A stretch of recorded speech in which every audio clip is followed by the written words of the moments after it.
Hello, I'm Brian, and I will be speaking on behalf of my team for the presentation. This is the AutoSpeaker first iteration presentation, part two. Okay, so as far as our data model is concerned, there's not really much going on. There's not really much going on as far as data is concerned. There's not going to be a database keeping track of everything. It's all just going to be a local thing. It's all the app is going to be keeping track of is whether or not the service it's providing is active. Basically, whether or not the phone state is, basically whether or not the phone is going to be activating the speaker once you get a call. Then that's going to be saved in the phone state, which is going to be accessed from the main activity, phone listener, and telephony service. As far as testing goes, we don't have anything fully concrete yet, but we will most likely be writing test cases with a JUnit because Android is basically in Java, and Android Studio uses Java to write the code for the apps. And then anything if Android Studio provides any sort of unit testing along with JUnit, we'll go ahead and use those as well as so long as we see fit.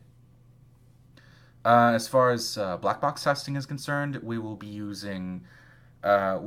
we'll be using the emulators built into Android Studio, along with along with whatever Android phones we have. A couple of the members in the group, myself included, have Android phones, so we'll most likely be using our phones to test out whether or not everything works properly. And then once all that's done with, once the entire phone is, or not the entire phone, once the entire app is up and running and we think it's fully implemented, we'll go ahead and send it over to our client to test whether or not it's up to his standards. Whether or not he likes the look of it, the feel of it, and most importantly, whether or not it actually makes it easier for him to use his phone when talking. Speaking of which, our client's name is Scott Warfield. He served in the United States for 20 years.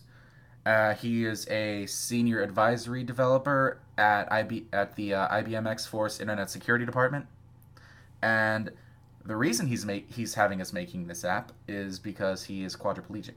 He had an accident, I believe, over a decade ago, that caused him to be wheelchair bound.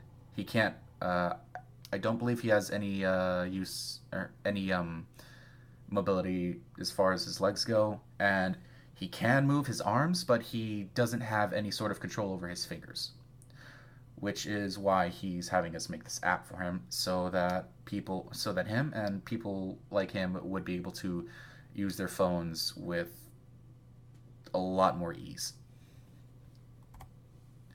As far as what we're going to be documenting, um, it's going into the Google Play Store.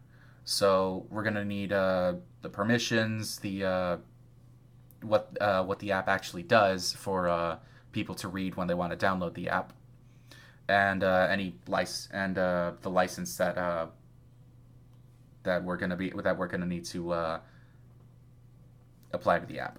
We're most likely going to be going with a copyleft license. We just need to figure out which one specifically.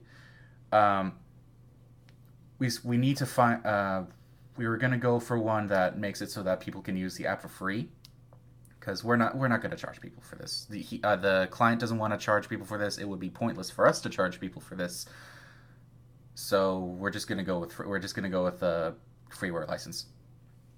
As far as documenting code, Android Studio actually uses Java docs, so we'll go ahead and apply those as we finish up the app and all that. And then and then the GitHub doc will eventually include all the functionalities of the app and whatever Java docs we see fit to throw in there as well. And that's pretty much it for this. That's pretty much it for this presentation. Thank you.